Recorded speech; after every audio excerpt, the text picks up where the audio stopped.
इस पूरे ब्रह्मांड में कोई भी ऐसा व्यक्ति नहीं है जिसके जीवन में कोई कमी ना हो। सभी मनुष्य के जीवन में कोई ना कोई कमी अवश्य होती है और हम सभी में वो कमियां हैं। और हम सब में से बहुत से कम लोग ऐसे होते हैं जो अपनी कमियों को जान पाते हैं और उन्हें पूरा कर पाते हैं, जिससे फिर वो जो चाहते हैं वो उन्हें मिलता जाता है। और जो लोग अपनी कमियों को पूरा नहीं कर पाते हैं उन्हें कुछ भी हासिल नहीं होता है।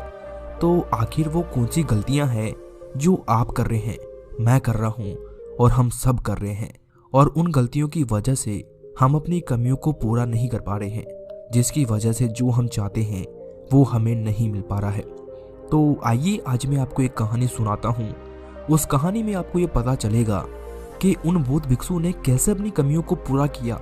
आखिर उन्होंने ऐसी कौन सी विधि अपनाई जिससे पूरा ब्रह्मांड उनकी कमियों को पूरा करने में लग गया। अगर उनकी ये विधि हमें पता चल जाए और हम भी उनकी विधि को समझ लेते हैं तो फिर हम भी अपने जीवन में अपनी सारी कमियों को पूरा कर सकेंगे, और हमारी कमियों को पूरा करने में ये ब्रह्मांड भी हमारा साथ देगा। जो हम चाहते हैं वही हमको मिलेगा। हम कौन सी गलतियां करते हैं और हमें उन गलतियों को कैसे सुधारना है जिससे कि हमें हमारे जीवन में सब कुछ प्राप्त हो जाए और जो हम चाहते हैं वो सब कुछ हमें मिल जाए। इसीलिए आपको इस कहानी को अंत तक अवश्य सुनना होगा। ये विधि बहुत पुरानी है।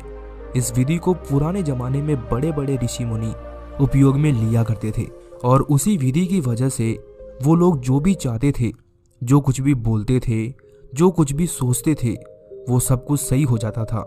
और जब ऐसा होता था तो हम लोग सोचते थे कि कोई चमत्कार हो गया, जबकि वो कोई चमत्कार नहीं होता था। वो इस ब्रह्मांड का नियम है।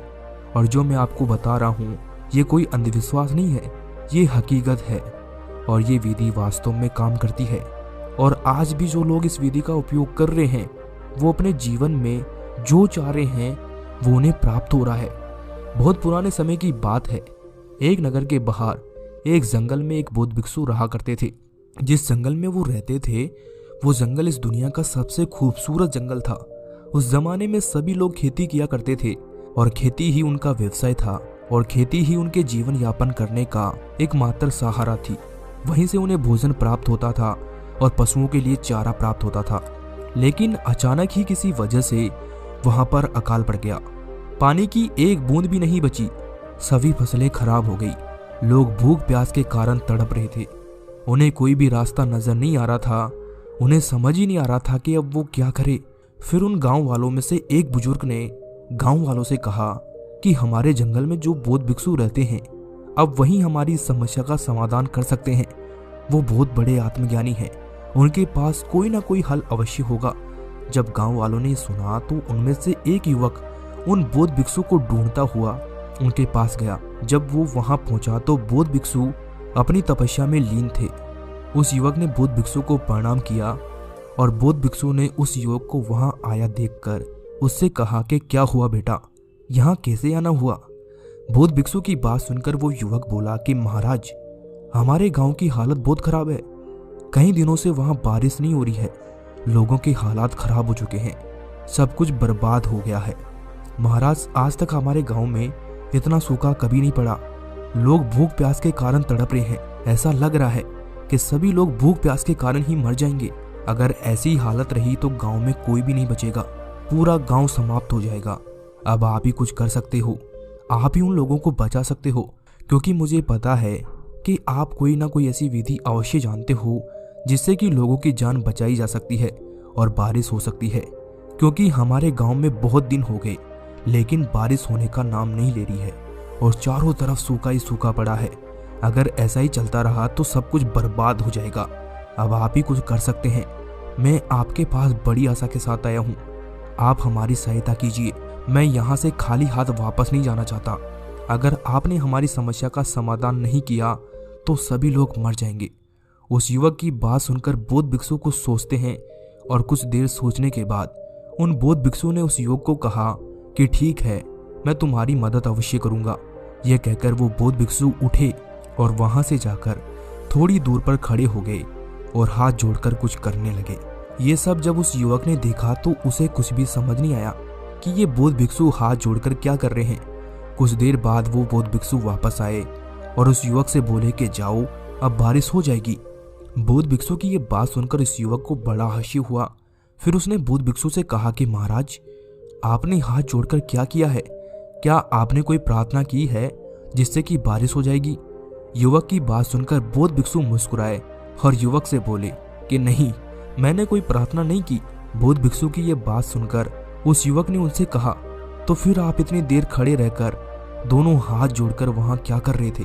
युवक की बात सुनकर बौद्ध भिक्षु बोले कि मैं वहां खड़े होकर कोई प्रार्थना नहीं कर रहा था। अगर मैं बारिश के लिए प्रार्थना करता तो भी बारिश नहीं होगी, क्योंकि जब भी हम ब्रह्मांड से कुछ मांगते हैं या फिर कुछ पाने के लिए प्रार्थना करते हैं तो हम इस ब्रह्मांड को ये दिखाते हैं कि हमारे पास उस चीज की कमी है, हमें उसकी आवश्यकता है।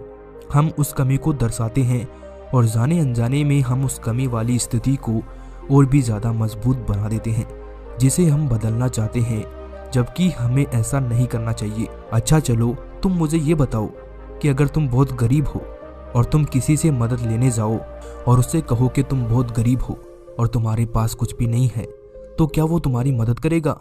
वो तुम्हारी मदद कभी नहीं करेगा, क्योंकि उसे पता है कि तुम्हारे पास कुछ भी नहीं है और तुम उसे कभी वापस लौटा भी नहीं सकते। आप अपनी गरीबी बताकर उसे सहायता ना करने का मौका दे रहे हो।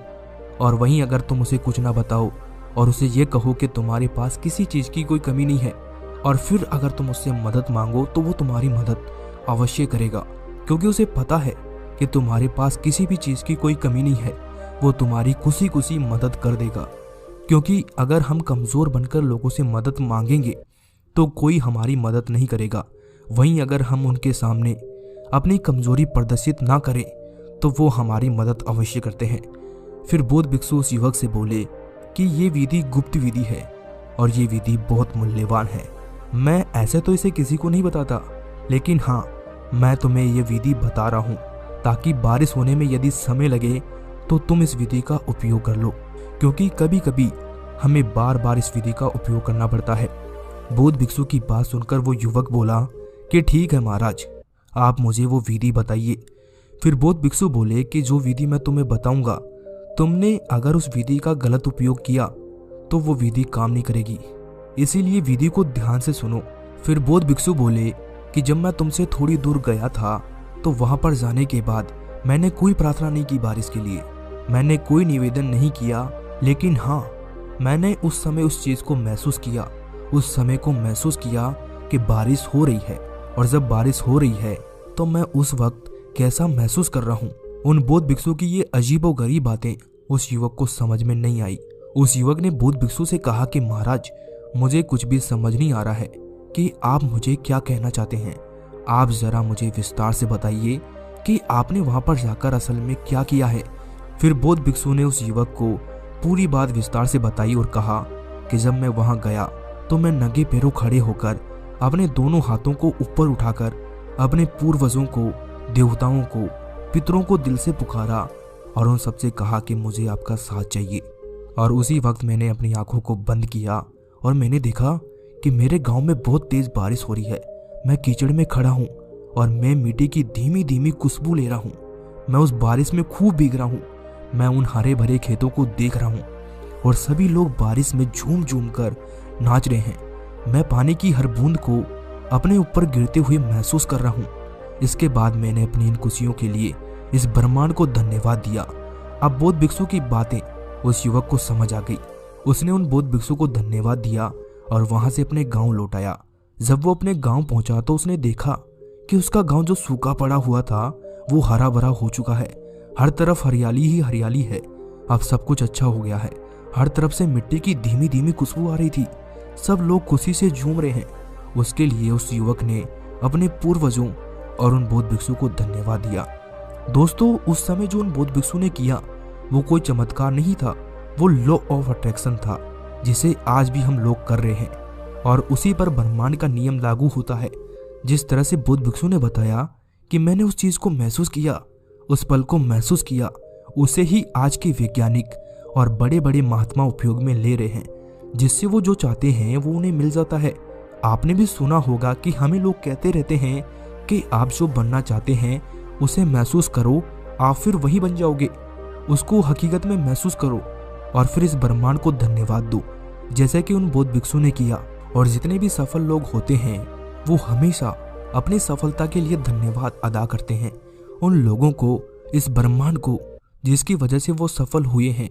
बौद्ध भिक्षु ने भी इस ब्रह्मांड को उस चीज के लिए धन्यवाद किया जो उनके पास है।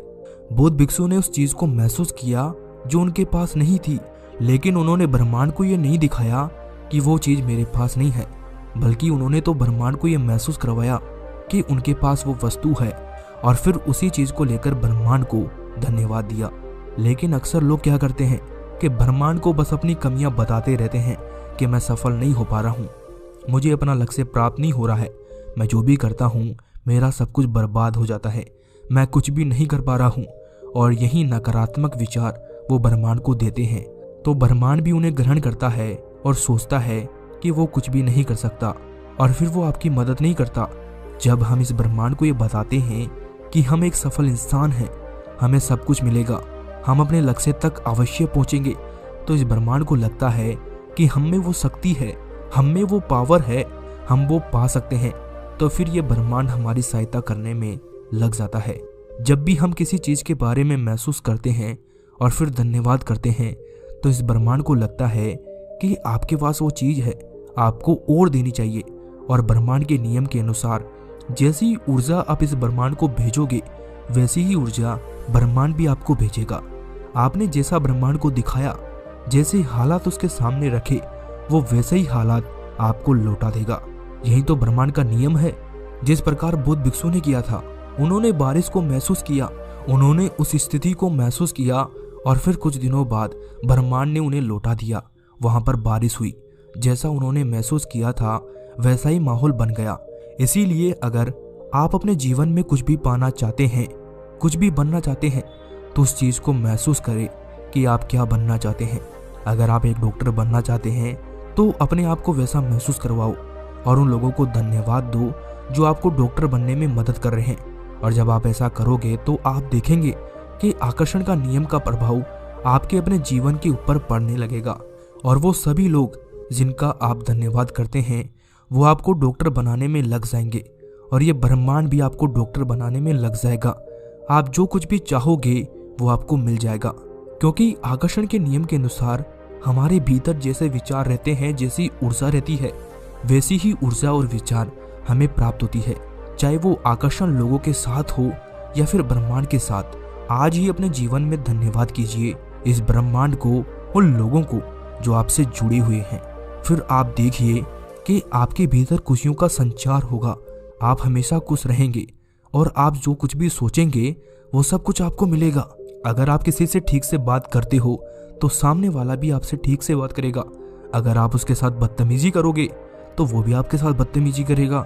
हम जैसा बीज बोते हैं वैसा ही फल हमें प्राप्त होता है। अगर हम अच्छाई का फल बोएंगे तो फिर हमें अच्छाई मिलेगी, और अगर बुराई का बीज बोएंगे तो फिर बुराई से कोई नहीं बच पाएगा। इसीलिए जैसा हम सोचते हैं वैसा हम बन जाते हैं। हमेशा सकारात्मक विचार ही सोचने चाहिए और अपने लक्ष्य में निरंतर प्रयास करते रहना चाहिए, क्योंकि जब भी हम अपने लक्ष्य के लिए मेहनत करते हैं तो ये पूरी कायनात हमें सफल बनाने में लग जाती है। अगर हम अपने लक्ष्य के लिए मेहनत नहीं कर पा रहे हैं तो हमारा साथ कोई नहीं देता। इसीलिए इस ब्रह्मांड को सकारात्मक विचार दो और आप भी सकारात्मक ही सोचो। फिर देखना कि ये पूरा ब्रह्मांड कैसे आपको सफल बनाने में लग